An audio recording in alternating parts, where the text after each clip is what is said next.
longo tempo, vem sendo procurado pelos agentes da ordem. Exasperado, Pedro responde, firme, socorrer-te por quê? Não passas de ladrão contumaz. E, de ouvidos moucos arrogativa, convoca os varapaus, entregando o infeliz, que, de imediato, foi posto a ferros, a caminho do cárcere.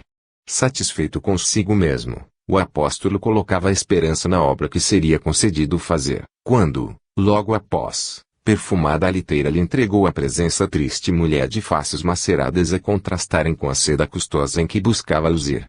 Pedro identificou-a. Era Júlia, linda grego-romana que em Jerusalém se fazia estranha flor de prazer. Estava doente, cansada. Implorava remédio e roteiro espiritual. O dono da casa, porém, gritou resoluto, aqui, não. O teu lugar é na praça pública, onde todos te possam lançar em rosto o desprezo e a ironia. A infortunada criatura afastou-se, enxugando os olhos, e Pedro, contente de si próprio, continuou esperando a missão do dia. Algo aflito, ao entardecer, notou que alguém batia, insistente, à porta. Abriu, pressuroso, caindo-lhe aos pés o corpo inchado de Jarim, o bêbado sistemático, semi-inconsciente, pedia refúgio contra a malta de jovens cruéis que o apedrejavam. Pedro não vacilou. Borracho! Infame! Vociferou, revoltado, não ofendas o recinto do mestre com o teu vômito. E, quase pontapés, expulsou-os sem piedade. Caiu a noite imensa sobre a cidade em extrema secura. Desapontado, ao repetir as últimas preces, Simão meditava diante de tocha bruxuleante, quando o mestre querido se destacou da névoa. Ah! Senhor, clamou Pedro, chorando, aguardei todo o dia, sem que me enviasses a prometida tarefa. Como não? Disse o mestre, em tom de amargura. Por 3 vezes roguei-te hoje cooperação sem que me ouvisses. E ante a memória do companheiro que recordava e compreendia tardiamente, Jesus continuou. De manhã, enviei-te Joachás, desventurado irmão nosso mergulhado no crime, que o ajudasses a renovar a própria existência, mas devolveste-o à prisão. Depois do meio-dia, entreguei-te Júnia, pobre irmã dementada e doente, para que a medicasses e esclarecesses, em meu nome, contudo, condenaste ao vilipêndio e ao sarcasmo. À noitinha, mandei-te Jarim, desditoso companheiro que o visse ensandece, no entanto, arremeteste contra ele os próprios pés. Senhor, soluçou o apóstolo, grande é a minha ignorância e eu não sabia. Compadece-te de mim e ajuda-me com a tua orientação. Jesus afagou-lhe a cabeça trêmula e falou, generoso. Pedro, quando quiseres ouvir-me, lembra-te de que o Evangelho tem a minha palavra. Simão estendeu-lhe os braços, desejando retê-lo junto do coração, mas o Cristo sublime como que se ocultava na sombra, escapando-lhe a afetuosa carícia. Foi então que o ex-pescador de Cafarnaum, cambaleando, buscou os apontamentos que trazia consigo e, abrindo-os ao acaso, encontrou o versículo 12, do capítulo 9 das Anotações de Mateus, em que o mestre da vida assevera, convincente. Os sãos não precisam de médico, mas sim os doentes. 28. Exame de fé. Certo homem que passou a destacar-se dos outros, evidenciando o largo entendimento de fraternidade e de fé, a par de grande compreensão, atribuía a Deus a propriedade de bens da vida. Acabara de construir o lar, iniciando a formação da sua família, e associava-se, com toda a alma, a empreendimentos religiosos, tanto quanto lhe era possível. Em semelhantes iniciativas, começou a ensinar a fidelidade ao Senhor Supremo, compondo discursos admiráveis em que comentava a excelência da confiança no céu. Deus, dizia ele, convicto, Deus é o Criador de todo o universo e, por isso mesmo, é o dono de tudo e de tudo somos simples usufrutuários em seu nome. Almas, constelações e mundos lhe pertencem por toda parte. Recebemos, por empréstimo santo de sua infinita bondade, o berço em que nascemos, o lar que nos acolhe, as afeições do mundo, o conforto e a alegria. A palavra dele inflamava imenso fervor nos ouvintes, que passavam a refletir com segurança sobre a grandeza do amor divino. E tão grande se fez a sua influência que o Senhor, sensibilizado com tamanhas demonstrações de fé, enviou à terra alguns mensageiros para lhe examinarem a verdadeira posição. Os referidos instrutores começaram permitindo que a maledicência e a calúnia lhe amargassem a vida.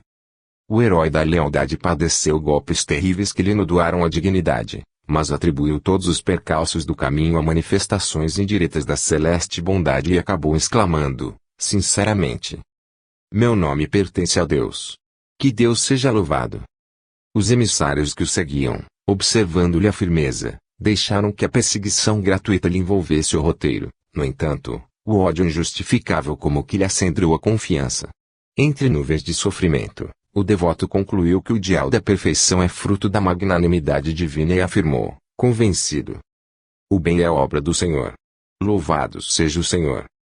Os aludidos educadores concordaram em que fosse ele experimentado pela incompreensão e o pupilo da fé se viu envolvido de aflição e ridículo, sentindo-se dilacerado e sozinho no seio do próprio lar.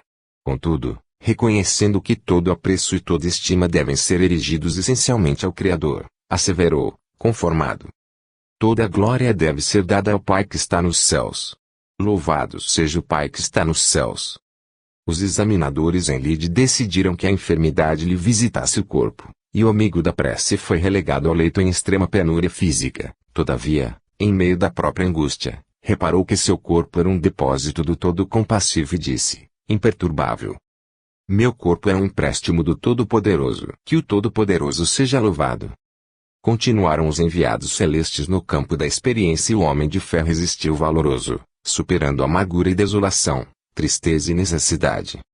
Porque um dia recolher-se-lhe à presença da morte na pessoa de um dos filhos, acatando, submisso, à vontade celestial, os mensageiros da esfera superior endereçaram ao Pai Sublime, através de canais competentes, conciso relatório sobre a lealdade inflexível do crente valoroso que se encontrava na terra.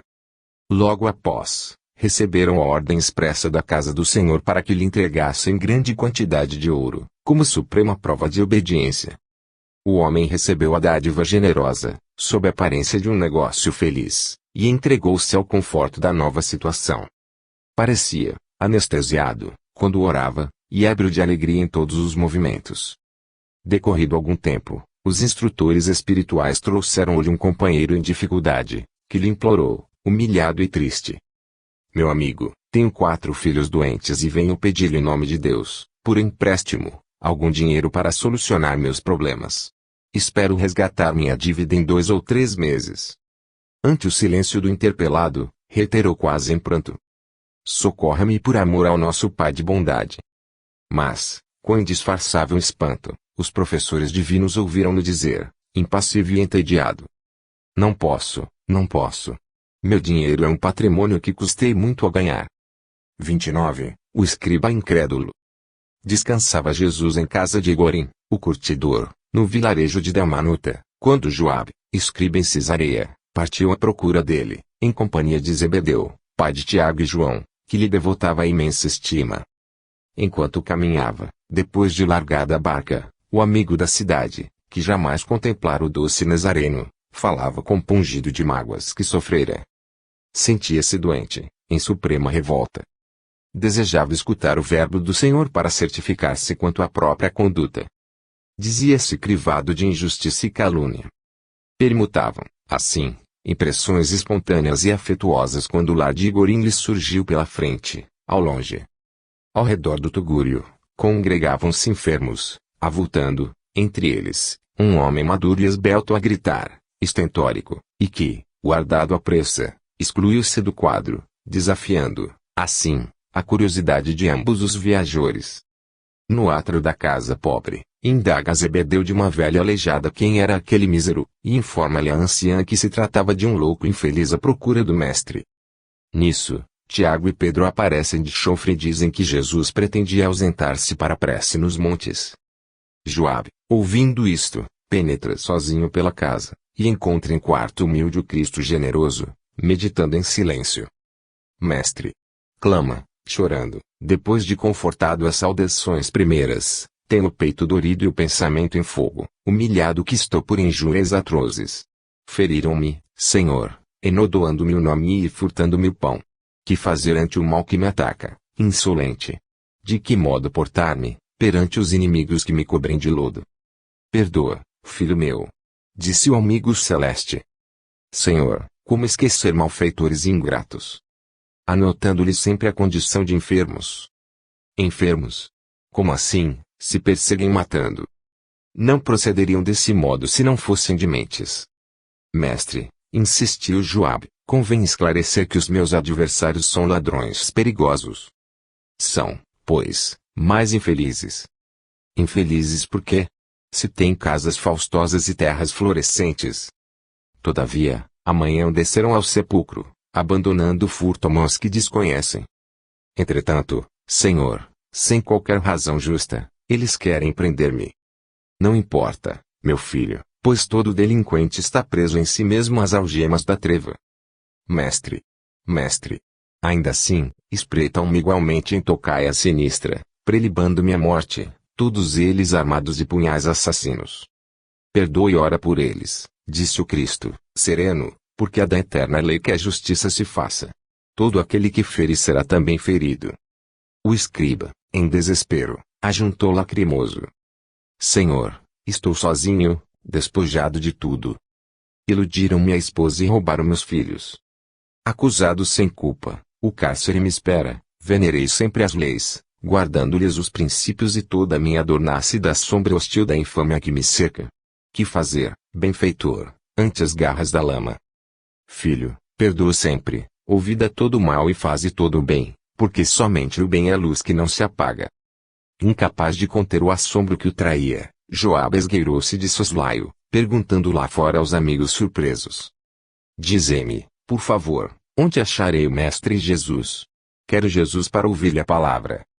O escriba renitente conservava a impressão de ter ouvido o louco que avistara ao chegar àquela casa, e não o próprio Cristo. 30. Candidato à redenção. Integrado nos fluidos comburentes a se lhe derramarem da própria alma, o espírito desditoso, com sede de esquecimento no corpo de carne, pedia em pranto.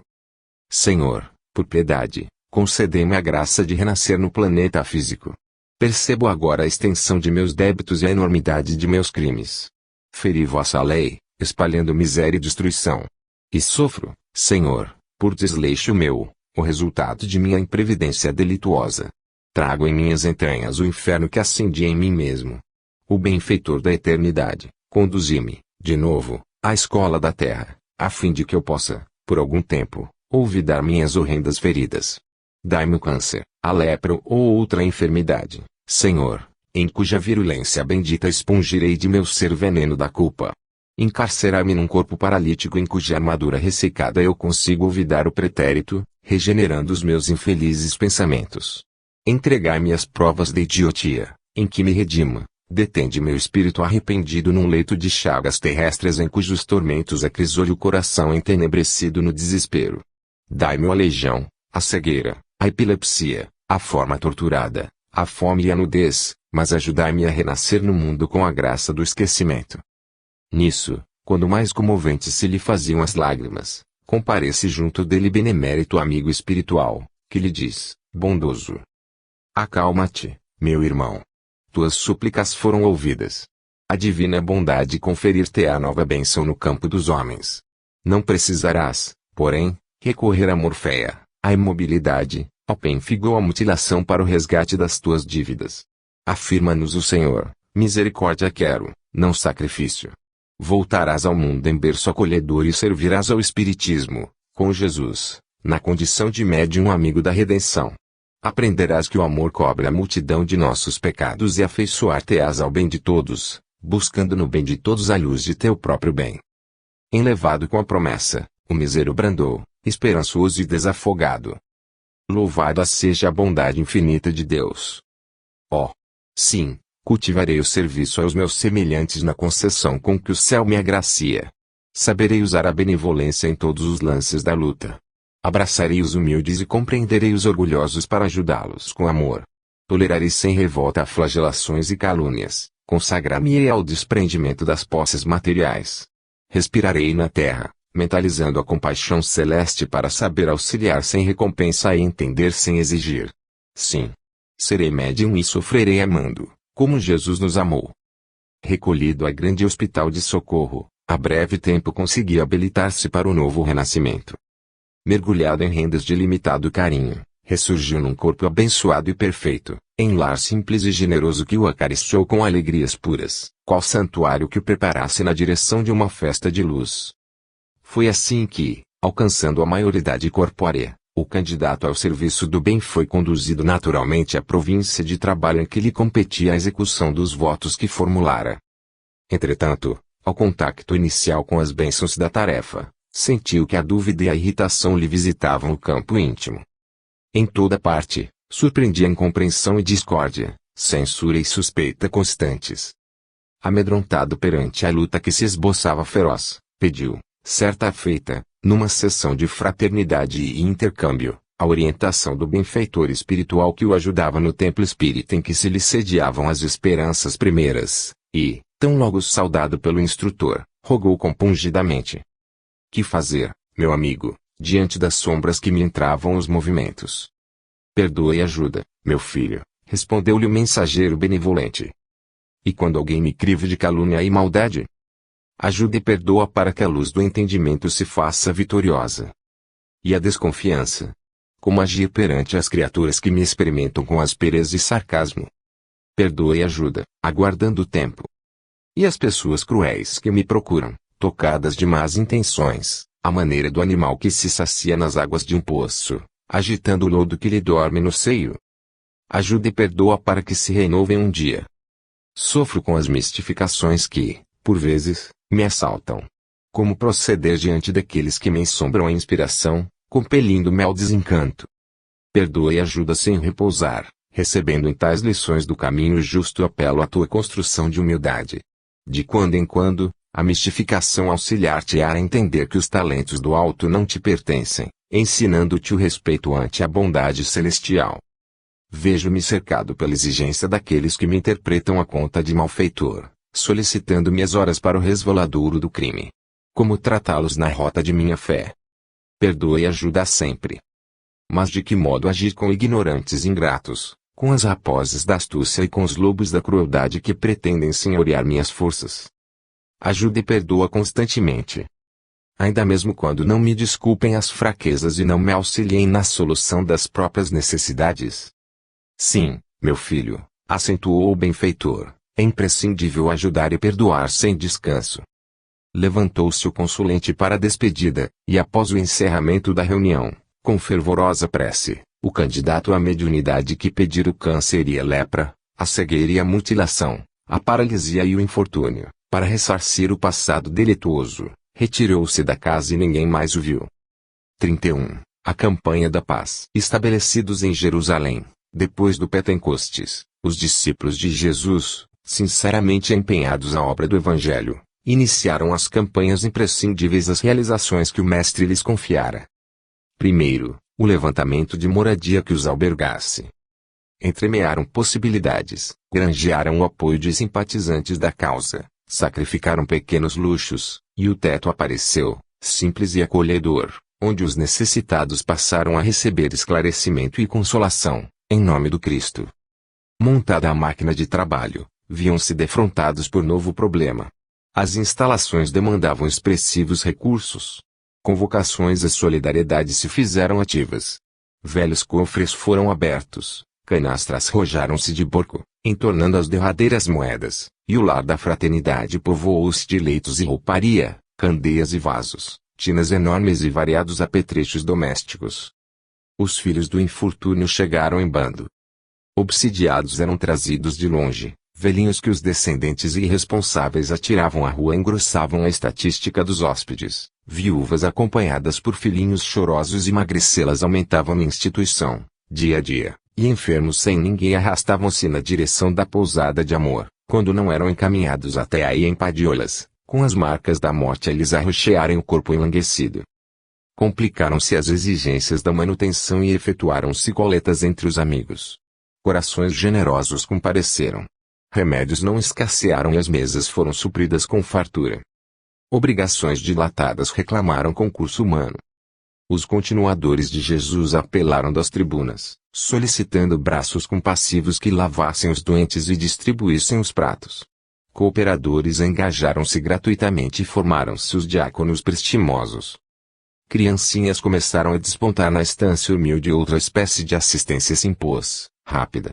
Era necessário amontoar o material delicado em que os recém-nascidos, à maneira de pássaros frágeis, pudessem encontrar o aconchego do ninho. Senhoras abnegadas esposaram compromissos. A legião protetora do berço alcançou prodígios de ternura.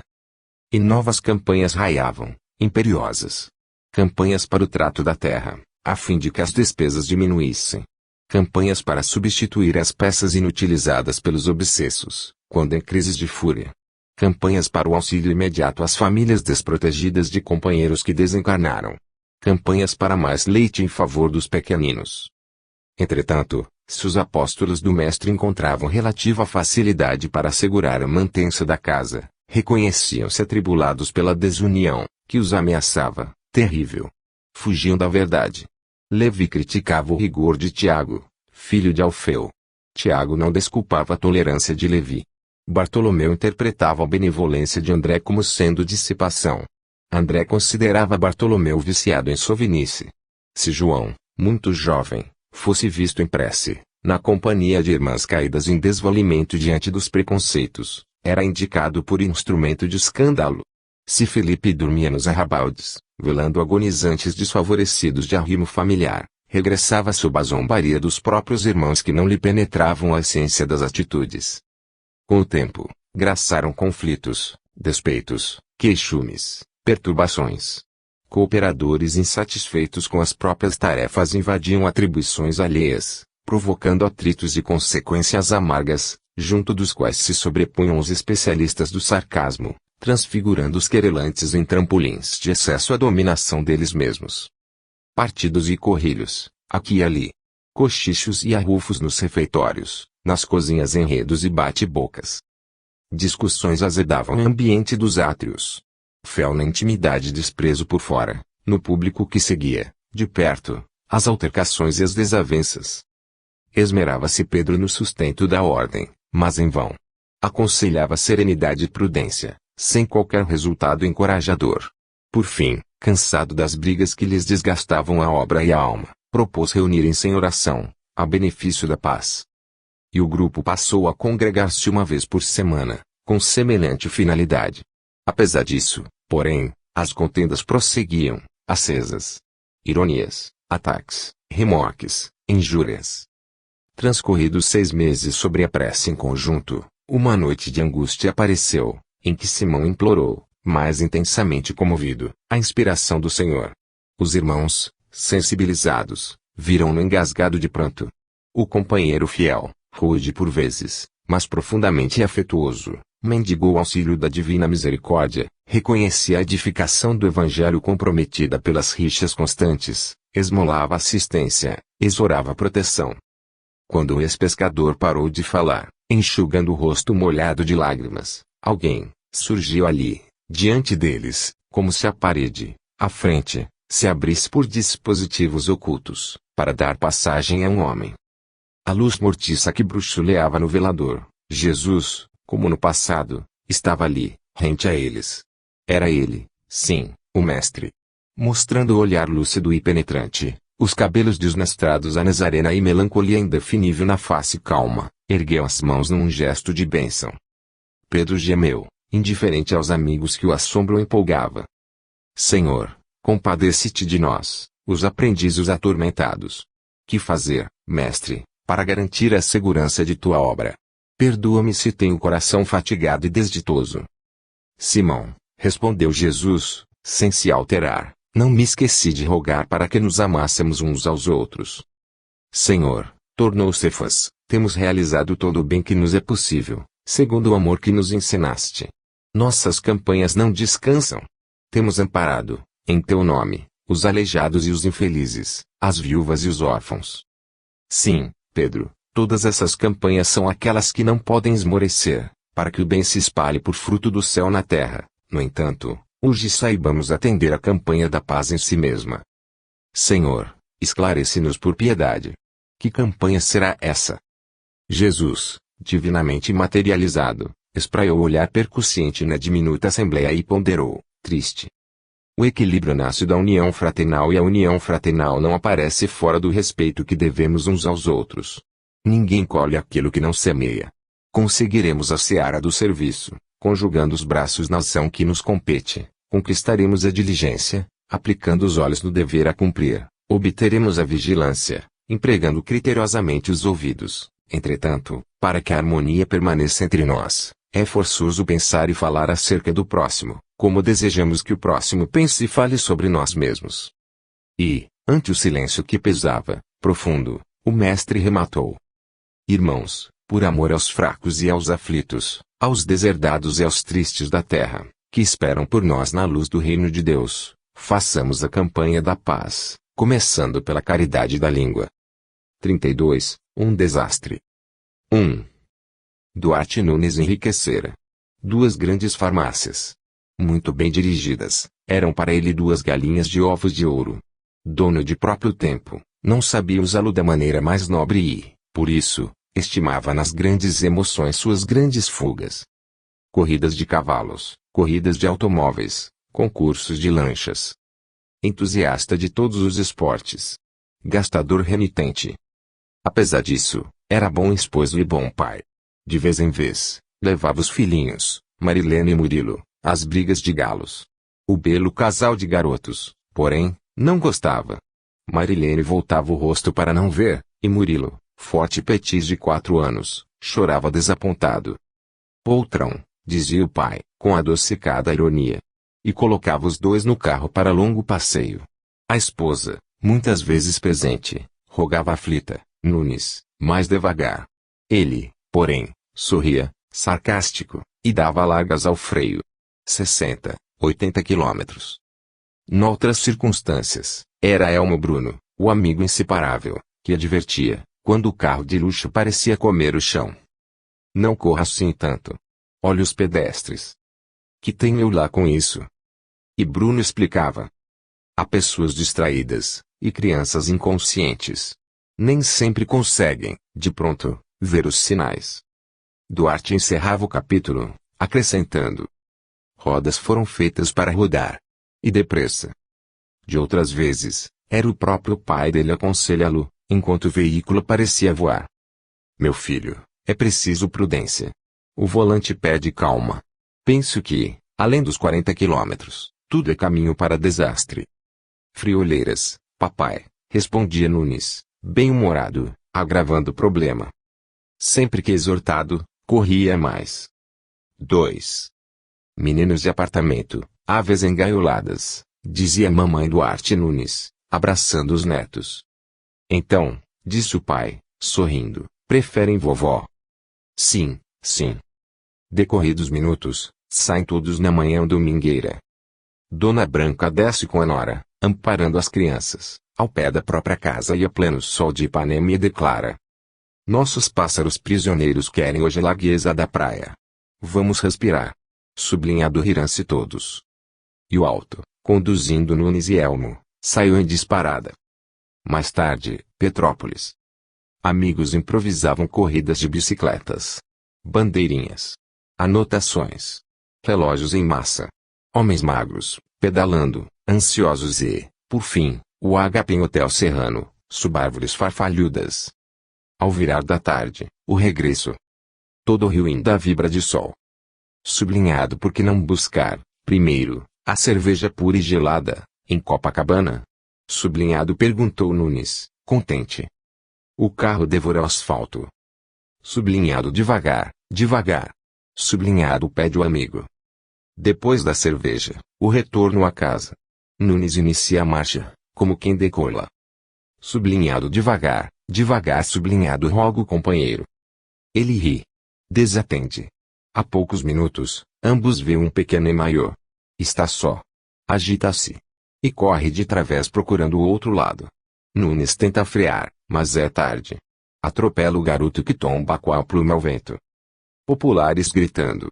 O menino estendido na rua é um pássaro que agoniza. Sangue. Muito sangue. Nunes aflige-se. Elmo volta e vê. Erga a criança, espantado, e caminha no rumo dele. Sublinhado seja quem for sublinhado grita Nunes sublinhado, leve a nossa farmácia. Toda a despesa gratuita. Todavia, o amigo, boquiaberto, apresenta-lhe o menino todavia, o amigo, boquiaberto, apresenta-lhe o menino morto e exclama, sublinhado Nunes, este o menino é. Sublinhado é quem? Diga logo sublinhando falou Nunes, impaciente. Mas não precisou de maiores minúcias, porque Bruno, traumatizado, disse-lhe apenas, sublinhado é seu filho. 33. Notícias de Jonas. Jonas o profeta, descansava, enfim, na deleitosa paisagem. Levantara a cabana tosca, a oeste de Nínive, e ali, diante do céu e da natureza, preferia o silêncio ao burburinho dos homens. Sentia-se triste, desenganado, e ruminava impropérios contra o próprio Senhor. Contemplando o casario distante, na aragem do crepúsculo, recordava o início do ministério em que se presumia fracassado.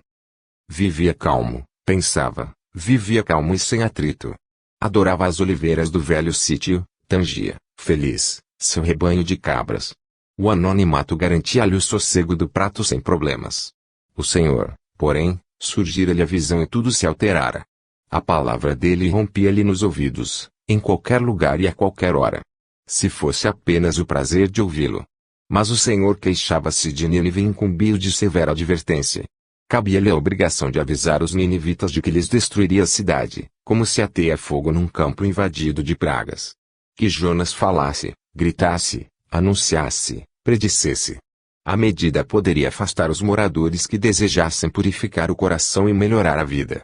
Entretanto, ele, Jonas, não ignorava que o Senhor sempre fora profundamente compassivo. Conquanto lhe respeitasse as determinações, temia interferir em assunto assim tão grave. E se houvesse contra-ordem? E se alguma deliberação nova poupasse os condenados? Melhor a indicação de outra pessoa. Alguém de caráter maleável, sem brio suficiente para sofrer com a probabilidade do retrocesso. Receando desmoralizar-se, fugiu, resoluto.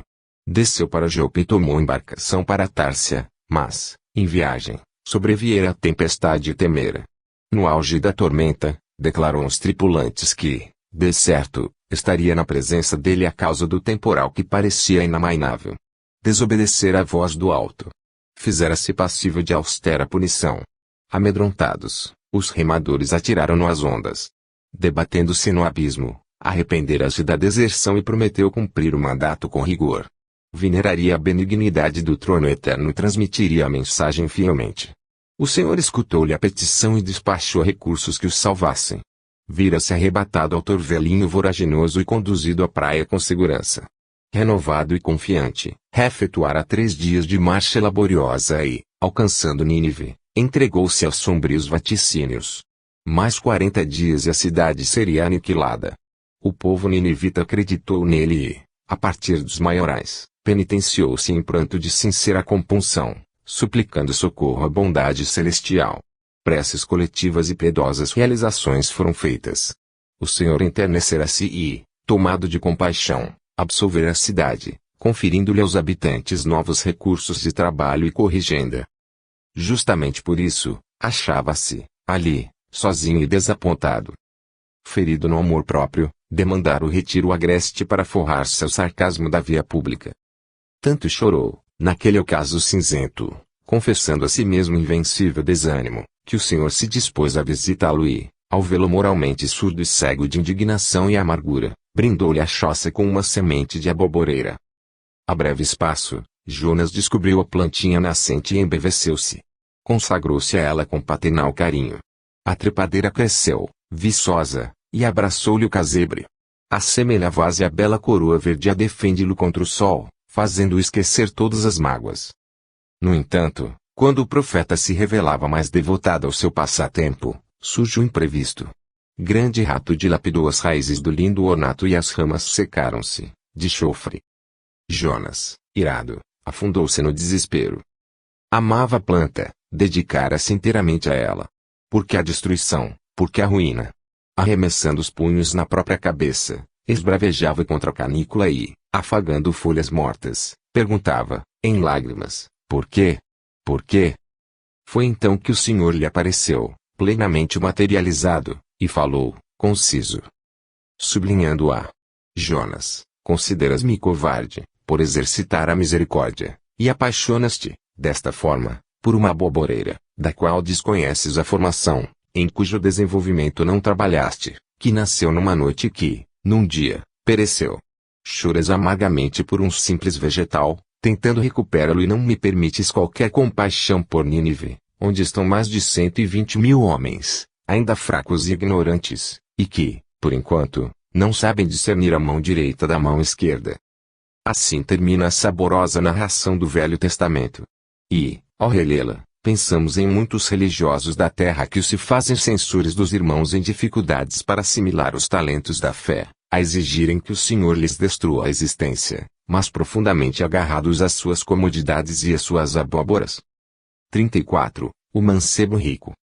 Diante do assunto, que se referia ao congraçamento de grupos religiosos, o ponderoso Simão, sábio israelita desencarnado, considerou, sorridente. Semelhantes problemas já vicejavam em torno do próprio Cristo. E, à vista da curiosidade geral, o ancião relatou. Efraim, filho de Bunã, era um chefe prestigioso dos fariseus, considerado cabeça dos ilelitas, que, ao tempo do Senhor, eram francamente mais liberais e mais instruídos que os partidários do Rabi Shammai, fanáticos e formalistas. Judeu profundamente culto, Efraim, aos 40 de idade, já se fizera a autoridade máxima dos herdeiros espirituais de Léo, o admirável doutor das 7 regras. Excessivamente rico, dispunha não somente de valiosas terras cultivadas e de formoso palácio residencial em Jericó, onde sustentava largo prestígio, mas também de casas diversas em Jerusalém, vinhedos e campos de cevada, rebanhos e negócios importantes na Síria. Entretanto, não era só isso. Era o depositário dos recursos amoedados de companheiros numerosos. Todo fariseu e lelita que se lhe vinculasse à amizade, hipotecava-lhe confiança e, com isso, os próprios bens. Transformara-se-lhe a fortuna pessoal, desse modo, em extensa formação bancária, recolhendo depósitos vultosos e pagando juros compensadores.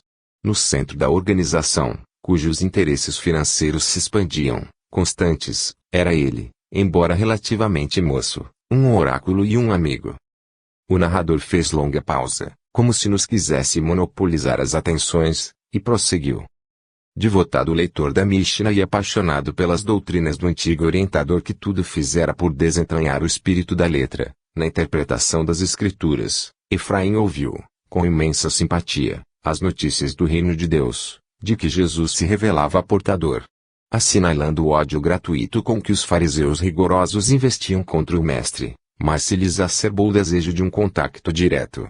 O mestre nazareno falava de amor, concórdia, humildade, tolerância. Operava maravilhas. Trazia sinais do céu, no alívio ao sofrimento humano. Não seria ele, Jesus, o mensageiro da suprema união? Desde muito jovem, sonhava Efraim com a aliança de todas as crenças do povo de Israel. Mantinha habitualmente conversações pacíficas com saduceus amigos, bem colocados no sinédrio, buscando a suspirada conciliação, sem resultados. De entendimento seguro com os chamaitas, desistira. Fatigara-se de intrigas e sarcasmos. Diligenciara colher os pontos de vista dos nazarenos e samaritanos, conhecidos por opiniões menos estreitas, ouvira com patrícios mentalmente marcados pelas inovações de credos estrangeiros, quais os que se mostravam em ativa correspondência com a Grécia e com o Egito, mas tudo debaúde. Controvérsias entrechocavam-se, quais farpas afogueadas, incentivando perseguições. Demandara retiro deleitoso de Sênios, em cuja intimidade repousara, durante alguns dias, anotando, encantado, várias referências, em derredor dos ensinamentos do Cristo. No entanto, mesmo aí, no seio da coletividade consagrada à comunhão de bens, no serviço da agricultura, encontrara antagonistas intransigentes, que não vacilavam no escárnio sobre os profitentes, de outras convicções. A pouco e pouco, amadureceu o projeto de irem pessoas ao encontro de Jesus, o fascinante condutor de multidões, a fim de expor-lhe o magnífico projeto. Reunir, enfim, os descendentes das 12 tribos, eliminar para sempre as discussões e estabelecer a solidariedade real. Assim pensando, ao sábio em atividade, além do Jordão, Efraim arrancou-se do lar, tentando surpreendê-lo. Após algum tempo, achou entre homens cansados e tristes e, ao fitá-lo, enterneceu-se-lhe o coração.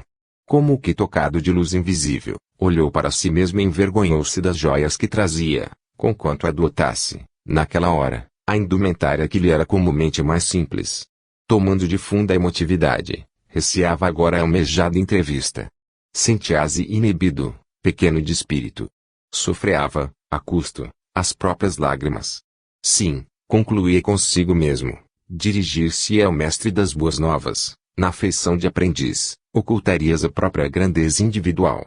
Magnetizado, por fim, pelo sereno olhar de Jesus, dirigiu-se até ele e perguntou: Bom mestre, que farei para herdar a vida eterna? Fugindo à lisonja, respondeu o Cristo: Porque me chamas bom? Não há bom senão um que é Deus. Mas, se queres entrar na vida eterna, guarda os mandamentos.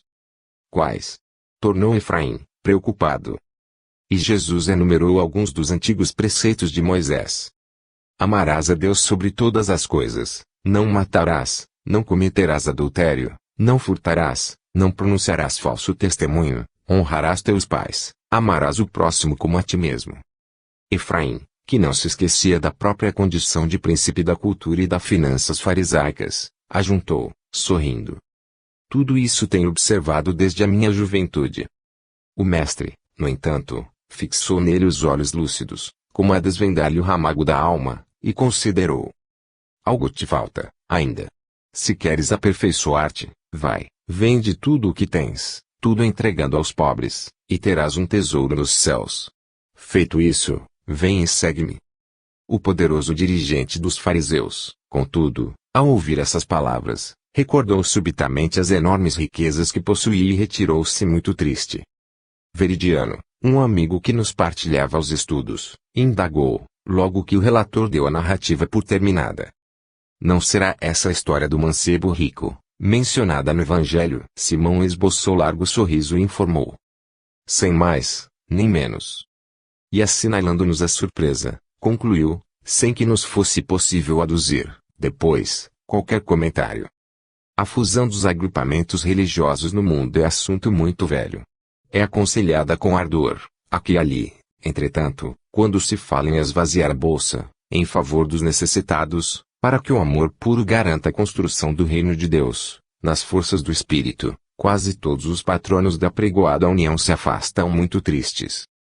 35. Talidomida. Na tela cinematográfica, junto da qual sentíamos a realidade sem distorção, o professor do plano espiritual exibiu 2 pequenos documentários sobre o assunto que nos fora motivo a longo debate. 1939 a 1943, surgiu a cena agitada metrópole europeia. Em tudo, o clima de guerra. Desfiles militares de pomposa expressão. Na crista dos edifícios mais altos, bocas de fogo levantavam-se em desafio. Nas ruas, destacavam-se milhares de jovens em formações de tropa, ao rufar de tambores, ostentando símbolos e bandeiras.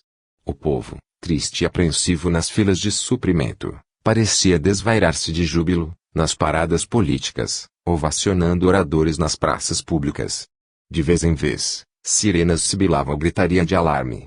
Aviões sobrevoavam, incessantemente, o casario enorme, lembrando águias metálicas, de atalaia nos céus, para desfechar ataques defensivos contra inimigos que lhes quisessem pilhar o ninho. Através de informações precisas, registrávamos os mínimos tópicos de cada conversação. De súbito, vimos-nos mentalmente jungidos a dilatado recinto, onde centenas de policiais e civis cochichavam na sombra. Articulam-se avisos. Ramifica-se a trama. Caminhonetas deslizam dentro da noite. Outros agrupamentos se constituem. Mais algum tempo e magotes de transeuntes se agregam num ponto só, formando vasta legião popular em operoso bairro de ascendência israelita. São paisanos decididos à rapinagem. Homens e mulheres de raciocínio maduro combinam assalto e mira. Madrugada adiante, quando a soldadesca selecionada desce dos veículos com a ordem de apressar famílias inermes, ei-los que invadem as residências judias, agravando o tumulto. Para nós que assistíamos ao espetáculo, transidos de dor, era como se fitássemos corsários da terra, no burburinho do saque. Mãos que retivessem anéis, pulsos que ostentassem adornos, orelhas ornamentadas de brincos e bustos revestidos de joias sofriam golpes rápidos, muitos deles tombando decepados em torrentes sanguíneas. Alguém que aparecesse com bastante coragem de investir contra os malfeitores, cuja impunidade se garantia com a indiferença de quantos lhes compartilhavam a copiosa presa, caía para logo de pernas mutiladas, para que não avançasse em socorro das vítimas. E os quadros vivos se repetiam em outros lugares e em outras noites, com personagens diversas, nos mesmos delírios de violência. 1949 a 1953, a tela passa a mostrar escuro vale no espaço.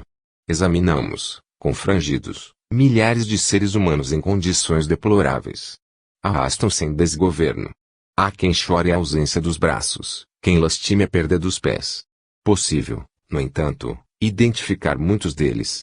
São os mesmos infelizes de 1939 a 1943, participantes das empresas de furto e morte, à margem da guerra.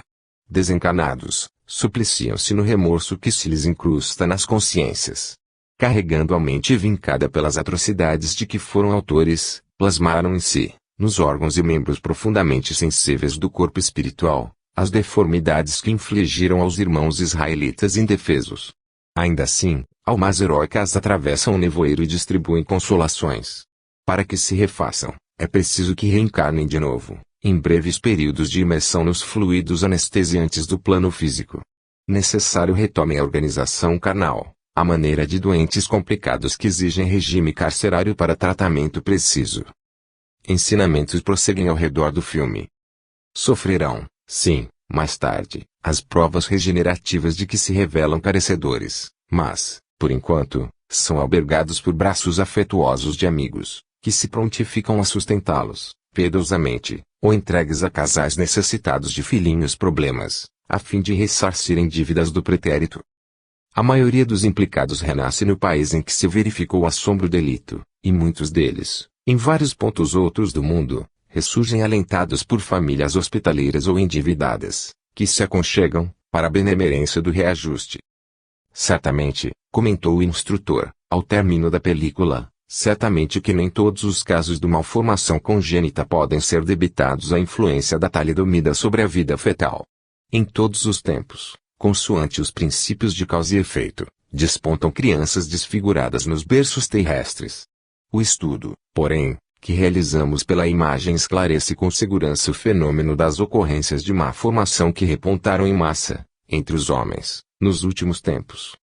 Achávamos-nos suficientemente elucidados, no entanto, meu velho amigo Luiz Vilas indagou. Isso quer dizer então, professor, que a talidomida e a aprovação funcionaram em obediência à justiça, mas não será lícito esquecer que o lar e a ciência vigilante dos homens também funcionaram em obediência à misericórdia divina, que a tudo previu, a fim de que a administração daquele medicamento não ultrapassasse os limites justos. Compreenderam? Sim, recebêramos a chave para entender o assunto que envolvia dolorosa disciplina expiatória, e, à face da emoção que nos impunha silêncio, a lição foi encerrada. 36, carta singular. Diante do irmão Licínio Mendonça, jazia a carta que ele assinara, em se comunicando à genitora. Querida mãe, peço à senhora me abençoe. Regressando da festa do seu lindo aniversário, depois de muito meditar, resolvi escrever-lhe. 78 anos, em mamãe. Graças a Deus, temos a senhora conosco, firme como o jequitibá que vovó plantou à frente do moinho. Apesar de querer mais um século para a senhora, na atual existência, rogo-me perdoe se venho tratar aqui de um assunto sério. É o problema do tempo e das boas obras, mamãe. Conforme a senhora sabe, sou espírita, há mais de 20 anos, e pendo muito na desencarnação. A senhora tem outra crença, mas, no fundo, procuramos o mesmo Cristo. Não acha que devemos refletir, enquanto temos saúde e raciocínio, na distribuição correta dos bens que nos foram confiados? Completarei 50 janeiros no mês que vem, contudo meus planos estão prontos. Formei 4 cafezais em minhas terras do Nordeste, que estão produzindo a contento. Minhas chácaras de Itaim vão indo com excelentes lucros. Além disso, com as rendas dos meus apartamentos de São Paulo e de minhas casas em Campinas, organizei 5 lojas, que estão melhorando o meu patrimônio. Mas, a senhora julga que tenho apego a dinheiro? Absolutamente nenhum. Desde que me tornei espírita, desejo fundar uma instituição beneficente que recolha velhinhos e crianças ao desamparo. Já tenho comigo 20 projetos diferentes para as construções. No entanto, preciso aumentar o capital. Não quero uma obra mambembe, dessas que andam por aí. Por outro lado, sou contra a vadiagem. Para velhos, Mulheres e meninos que estendem a mão na rua, não dão um tostão. Esse negócio de repartir migalhas e fazer comida de passarinho e estimular a velhacaria. Necessitamos de estabelecimentos seguros. Nada de criar vagabundos e vigaristas, em nome da caridade. Nesse ponto, não cedo. Ainda agora, na semana passada, o Pinheiro me pediu uns cubres para certa mulher que tentou envenenar 2 filhos e suicidar-se em seguida, a pretexto de fome. Não dei bola. Se ela quiser dinheiro, que vá trabalhar. Essa beneficência de teatro é coisa de esmola. Quero uma organização eficiente, que resolva os problemas, em vez de agravá-los.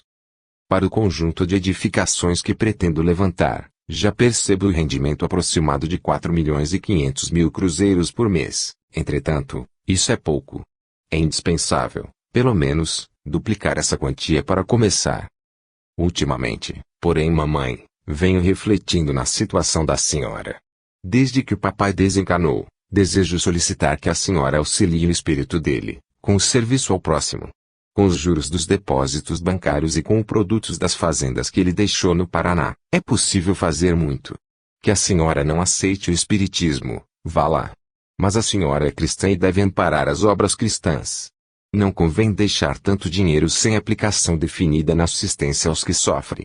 A senhora me desculpe, mas peço-lhe fazer, desde já, um testamento em favor das casas de caridade da sua simpatia. Mamãe, pense no além. Convença-se de que ninguém morre. No mundo espiritual, a pessoa responde pelas propriedades que ajunta. Faça uma visita aos institutos benemerentes, mamãe. Estude o que lhe proponho. Logo que puder, consulte nosso advogado. Não deixe o assunto para depois. Urgência, mamãe. A senhora, viúva, e eu também temos grandes responsabilidades. Estamos sozinhos para administrar o que é nosso. De minha parte, acredito que, dentro de poucos anos, terei equacionado o problema de minha fundação. Somente me preocupa a atitude da senhora. Pondere, mamãe. Não quero dizer que a senhora está velha, mas é imperioso zelar por nossa tranquilidade de consciência, enquanto a memória anda boa. Espero ir vê-la, na primeira oportunidade, a fim de conversarmos com mais segurança. Muito carinho e um beijo na testa com todo o coração do seu filho. Licínio. Esta era a carta que ele acabara de escrever à mãezinha, quando a morte o surpreendeu numa crise de angina, sem que nos fosse possível auxiliá-lo a reacomodar-se no corpo irrecuperável. Com tantos planos de serviço e tantos recursos, Licínio, que soubera traçar considerações tão oportunas sobre a aplicação de finanças e tempo, largar o veículo físico, na condição de espírita, sem que as instituições espíritas lhe conhecessem a existência. E, no dia seguinte, quando a veneranda senhora Mendonça chegou de automóvel para os funerais, encanecida mas empertigada, deu-nos a impressão de que ainda teria muito tempo na terra, para viver forte e rija. 37. Médiuns espíritas. Você quer saber, meu amigo, a maneira pela qual os médiuns são interpretados na vida espiritual? Creio não tenhamos aqui qualquer diferença no padrão de aferi-los. Contudo, diante do apreço com que a sua indagação está formulada, será lícito alinhavar algumas notas em torno do assunto, ainda mesmo somente para dizer que, para nós, espíritos desencanados, os médiuns são criaturas humanas como as outras. Admito, porém, que devemos qualificá-los, para determinar situações e definir responsabilidades. Em boa sinonímia, a palavra médium designa o intermediário entre os vivos e os mortos, ou melhor, entre os encanados e desencanados. Você não ignora que a existência de sensitivos habilitados a estabelecer o intercâmbio do homem com o mais além corresponde, em todos os tempos, a necessidades fundamentais da mente humana. Antigamente eram chamados oráculos, magos, sibilas e pitonisas e achavam-se em Tebas, Jerusalém, Olímpia, Roma. Ontem classificados por bruxos e feiticeiros, viam-se lançados às fogueiras da Idade Média pelo fanatismo religioso. E, se examinados pelo prisma da simples curiosidade, são igualmente médiuns, nos dias de hoje, os videntes e psicômetras, faquires e adivinhos, habitualmente remunerados, que pululam nas metrópoles modernas.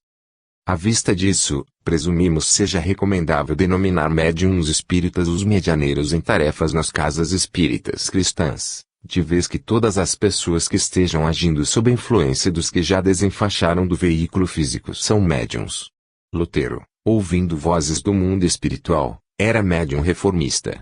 Teresa d'Ávila, relatando visões de outros planos, era médium católica. E ninguém pode negar que, em condições inferiores, quantos se movimentem, dominados por entidades perturbadas ou infelizes, sejam também médiuns. Assim é que médiuns espíritas, em nosso despretensioso parecer, são aqueles que se dispõem a interpretar as inteligências domiciliadas nas regiões espirituais, seareiros do bem, consagrados à doutrina do espiritismo, indicada a restaurar os princípios cristãos na terra. Falemos, assim, dos médiuns espíritas, nossos companheiros de ideal e de luta. Não cremos sejam eles de estalão em comum. São individualidades terrestres, positivamente naturais. Tanto assim que os médiuns espíritas devem ter profissão e vida social digna. Nada os impede de casar e constituir a própria família, quando desejem tomar compromissos no matrimônio. Não se lhes pode exigir certidão de santidade, entre os seres humanos de cujas características participam, entretanto, qual ocorre com todos os seres humanos responsáveis, são convocados a lutar as tentações que lhes aguilhoam a carne. Os problemas do sexo, de modo geral, nas organizações mediúnicas, são parecidos com os das outras pessoas. Inquietações, frustrações, inibições, exigências, anseios. No entanto, como acontece a todas as pessoas interessadas na educação própria, são convidados pelas circunstâncias a se conformarem nas provações orgânicas que tenham trazido ao renascer, tanto quanto a honrarem o lar que porventura hajam erguido, mantendo carinho e fidelidade para com o companheiro ou a companheira, sem trilhas de acesso à devassidão ou à poligamia. Em suma, no que tange às ligações afetivas, carecem de hábitos morigerados, no interesse real deles mesmos, competindo-lhes viver em paz com a natureza e com os imperativos da reta consciência, na intimidade doméstica. No que se reporta à alimentação, estamos convictos de que lhes é permitido comer de todos os acepipes, consumidos por homens e mulheres de bom senso, escusando-se à gula, ao álcool e os agentes tóxicos. E, na apresentação social, de certo não necessitam mostrar a palidez e desconsolo dos primitivos ascetas, a fim de evidenciarem a própria fé. Entretanto, nada justifica se exibam nos excessos e disparates que se praticam, de tempos a tempos, em nome da moda. Evidentemente, que os instrutores desencarnados anelam sejam eles criaturas modestas sem afetação e respeitáveis sem luxo, com disciplinas de atividade e repouso, banho e oração. Atribui-se-lhes a obrigação de estudar sempre, elevando o nível dos conhecimentos que possuem, compreendendo-se que o Espiritismo não aplaude a ignorância, e cabe-lhes trabalhar intensamente, na extensão do conhecimento espírita, notadamente no socorro ao próximo, porquanto médiuns espíritas não existem sem a cobertura da caridade, e é forçoso que sirvam espontaneamente, persuadidos de que, auxiliando os outros, auxiliam a si mesmos, para que não estejam no apostolado mediúnico, que é construção cristã de bondade e alegria, instrução e conforto, esclarecimento e progresso, lembrando animais descontentes, atrelados à canga.